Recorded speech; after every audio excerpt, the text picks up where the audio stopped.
भारतीय खजाने ने ढाया कहर, पश्चिमी देशों पर भीषण पलटवार। रातों रात 600 अरब वसूल चुका है भारत। यूरोप की समझ से बाहर है भारत की ये रणनीति। नमस्कार दोस्तों, आप देख रहे हैं डी बॉक्स। तो आइए दोस्तों जानते हैं इन सारी खबरों के बारे में विस्तार से। दोस्तों ये तो आप सभी जानते हैं कि इस समय पूरा यूरोप खाने के लिए तरस रहा है। पाकिस्तान पेट्रोल को लेकर परेशान है, तो श्रीलंका को दूध भी नसीब नहीं हो रहा है और यूक्रेन तो लगभग मर चुका है। इस समय दुनिया में तबाही देखी जा सकती है और भयंकर मंदी भी। जाहिर सी बात है कि ऐसी परिस्थिति में ज्यादातर देश ऊपर उठने की बजाय नीचे गिर रहे हैं। कईयों की तो अर्थव्यवस्था बढ़ने की बजाय लुढ़क चुकी है। बल्कि इन 2 महीनों के लिए तो भारत भी इसका शिकार हुआ था, लेकिन अब वो दिन दूर हो चुके हैं। यूं कहें तो भारत ने अपनी रफ्तार फिर से पकड़ ली है। युद्ध से पहले भारत जिस रफ्तार से, जिस तेजी से आगे बढ़ रहा था, वो सिलसिला अब फिर से शुरू हो चुका है। जी हां दोस्तों, इस समय पूरी दुनिया रो रही है, लेकिन इन्हीं दुख भरे दिनों में भारत ने मिसाल कायम कर दी है। दरअसल दोस्तों बात हो रही है भारत के विदेशी खजाने यानी कि फॉरेक्स रिजर्व की, जो कि बीते 11 हफ्तों से सिर्फ घटता ही जा रहा था। लेकिन अब जाकर इस गिरावट पर रोक लगी है और अब जो सरकारी खजाना बढ़ रहा है उसे देख तो आप भी बोल उठेंगे कि अब हम रुकने वाले हैं नहीं। दरअसल दोस्तों मनी कंट्रोल की ओर से जारी आंकड़ों के मुताबिक ये दूसरा सप्ताह है जिसमें भारत के विदेशी खजाने में बढ़ोतरी देखी गई। आपको बता दूं कि बीते सप्ताह भारत ने तकरीबन 4.2 अरब डॉलर की कमाई की थी और इस हफ्ते 3.6 अरब डॉलर की कमाई।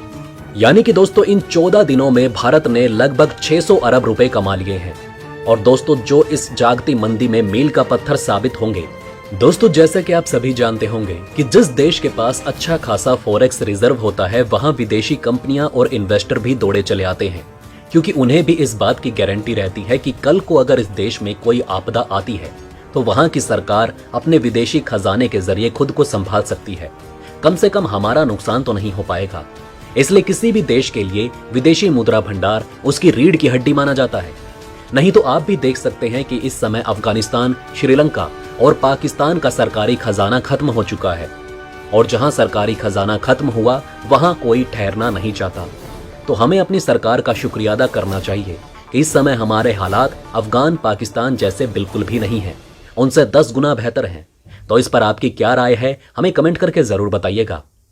वहीं दोस्तों दूसरी तरफ दुनिया में जितने भी फाइनेंशियल इंस्टीट्यूट हैं, जितने भी बड़े एक्सपर्ट हैं, अर्थशास्त्री हैं, सब के सब हैरान हैं, शॉक में हैं, क्योंकि भारत ने एक असंभव कार्य को कर दिखाया है, वो भी ऐसे समय में जब ये करना लगभग नामुमकिन लग रहा था।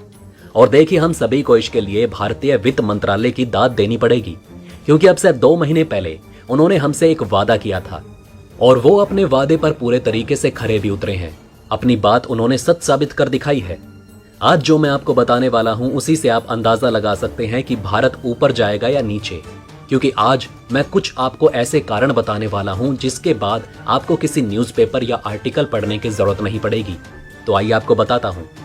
तो दोस्तों जैसा कि हमने आपको बताया था कि पाकिस्तान का जो फॉरेक्स रिजर्व है यानी विदेशी मुद्रा भंडार, जिसे खजाना भी कहा जाता है, वो 10 अरब डॉलर से नीचे आ चुका है और अब अपडेट ये आ रही है कि ये 9 अरब डॉलर के स्तर को छू चुका है। ये बहुत ही कम है और बताया जा रहा है कि इससे पाकिस्तान सिर्फ 3 हफ्तों तक ही चल सकता है। अगर पाकिस्तान को मदद नहीं मिली तो पाकिस्तान के अंदर हालात वही होंगे जो श्रीलंका में है, यानी कि लोग सड़कों पर होंगे और दंगे होंगे। और मैंने आपको तब भी बताया था कि विदेशी मुद्रा भंडार हर देश के लिए बहुत क्रिटिकल है। जितना ज्यादा ये कम होता जाएगा आपका देश संकट में फंसता चला जाएगा। और अब हुआ ये है कि पिछले 2-3 महीनों से जब से महंगाई बहुत तेजी से बढ़ रही है तो भारत सरकार का खजाना भी तेजी से कम हुआ है। और इसका सबसे बड़ा कारण यही था कि महंगाई को कंट्रोल करने के लिए भारत सरकार बहुत सारा पैसा मार्केट में रिलीज कर रही थी। इतना ही नहीं, सरकार को अपना खजाना ही खर्च करना पड़ा था पेट्रोल और डीजल के दाम कम करने के लिए, जिससे सरकार के रेवेन्यू में भी कमी आई। ऐसे में जितने भी फाइनेंशियल इंस्टीट्यूट थे, जितने भी अर्थशास्त्री थे, सब ये कह रहे थे कि भारत का फॉरेक्स रिजर्व यानी कि जो खजाना है वो पिछले हफ्ते 590 अरब डॉलर पर था और उसके बाद यह लगभग 15 से लेकर 20 अरब डॉलर और गिरेगा। ऐसे में किसी ने भी ये नहीं कहा कि भारत का खजाना 1 रुपया भी बढ़ेगा। लेकिन अब आप ये जानकर हैरान रह जाएंगे कि भारत का खजाना फिर से 590 अरब डॉलर से बढ़कर 600 अरब डॉलर के आंकड़े को पार कर चुका है। और आज भारत का खजाना 601 अरब डॉलर 363 मिलियन डॉलर पर पहुंच चुका है। और यकीन मानिए, इसे पूरी दुनिया में भारत की एक बड़ी जीत के तौर पर देखा जा रहा है और इसे भारत की एक मजबूत अर्थव्यवस्था के प्रतीक के तौर पर भी देखा जा रहा है। क्योंकि जब पूरी दुनिया आपके खिलाफ हो, एक भी आदमी ये कहने को तैयार ना हो कि आप 1 रुपया भी आगे बढ़ेंगे, तब आप अपने खजाने में सीधा 600 के पार उसे ले जाएं, तो ये एक बहुत बड़ी उपलब्धि है। वहीं आपको एक और मजेदार बात बताता हूं कि भारत के विदेशी मुद्रा भंडार में जो हमारा गोल्ड है, यानी कि जो सोना पड़ा हुआ है, वो भी बढ़ रहा है, तकरीबन 94 मिलियन डॉलर। और दोस्तों, अब हमारे पास सिर्फ सोने की बात की जाए तो वो 41 अरब डॉलर का सोना पड़ा हुआ है, जो भारत सरकार के पास है। भारतीय जनता का तो हमने इसमें जोड़ा भी नहीं है। सिर्फ भारत सरकार के पास 41 अरब डॉलर का सोना पड़ा हुआ है। और ये कितनी बड़ी रकम है, तो अगर आप नेपाल भूटान की अर्थव्यवस्था को भी जोड़ दें, वो भी इससे छोटी पड़ जाएगी।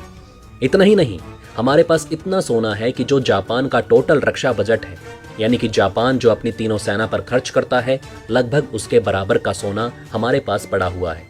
सोचिए भारत कितनी तेजी से आगे बढ़ रहा है। अब आप कहेंगे कि ये खजाना बढ़ा तो है और ऐसे मुश्किल समय में बढ़ा है, लेकिन इसके पीछे कारण क्या है? तो आपको बता दें, इसके पीछे 2 कारण है। पहला कारण ये कि भारत का एक्सपोर्ट बढ़ चुका है। कल हमने आपको बताया था कि भारत का जो मई महीने का एक्सपोर्ट था, वो 37 अरब डॉलर को क्रॉस कर चुका है। 1 महीने में ही हमने 37 अरब डॉलर का सामान दुनिया भर को बेच दिया है। पहला कारण तो ये है।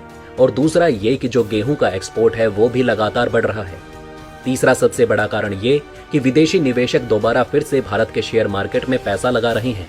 और इसका प्रोसेस कुछ ऐसा होता है कि मान लीजिए अमेरिका का एक बहुत बड़ा बिजनेसमैन भारत में किसी कंपनी में निवेश करना चाहता है, तो वो भारत आएगा, भारत सरकार को डॉलर देगा, 1 बिलियन डॉलर या 2 बिलियन डॉलर। उसके बदले में भारत सरकार भारतीय रुपया देगी। फिर वो भारतीय रुपये में शेयर मार्केट से निवेश करेगा और शेयर खरीदेगा। कुछ इस तरीके से ये प्रोसेस होता है, जिसकी वजह से भी भारत का खजाना बढ़ रहा है। वहीं दोस्तों, आपको याद होगा कि कुछ महीने पहले हमने आपको बताया था कि भारतीय वित्त मंत्रालय ने कहा था कि भारत का खजाना वो 600 अरब डॉलर के आसपास ही बनाए रखेंगे, चाहे कितनी भी बड़ी मुश्किल पैदा क्यों ना हो। और दोस्तों, उन्होंने अपनी बात पूरे तरीके से रखी भी है और अपना वादा निभाया भी है। हालांकि दोस्तों, इस पूरी खबर पर आपकी क्या राय है, हमें कमेंट करके जरूर बताइएगा। इसी के साथ मैं मिलता हूं आपसे ऐसे ही किसी अगली वीडियो में। तब तक के लिए बने रहें हमारे चैनल पर। जय हिंद, जय भारत।